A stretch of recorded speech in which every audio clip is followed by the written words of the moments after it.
High বন্ধুরা, সবাই কেমন আছো? আশা করি ভালো আছো, আমিও ভালো আছি। আজকে চলে এলাম তোমাদের সামনে ছোট্ট একটি ব্লগ নিয়ে।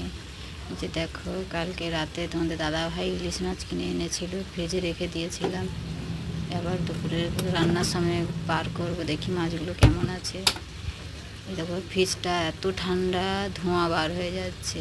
এই যে টিফিন কাঠিটাই করে রেখে দিয়েছিলাম, এই টিফিন কাঠিটা পেপার দিয়ে জড়িয়ে করে রেখে দিয়েছিলাম। দেখো বরফও কেমন হয়ে গেছে, দেখো এই দেখো বরফে সব কেমন হয়ে গেছে, বেঁকে গেছে ঠান্ডায়, হাত দিতে পারছি না, এত ঠান্ডা।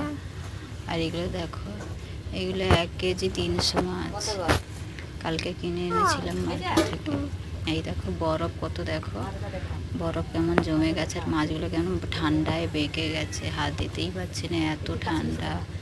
হাত টাত গা অতিরিক্ত ঠান্ডা হয়ে গেছে। এই যে মাছগুলো দেখো কেমন খেঁচে আছে বরফে।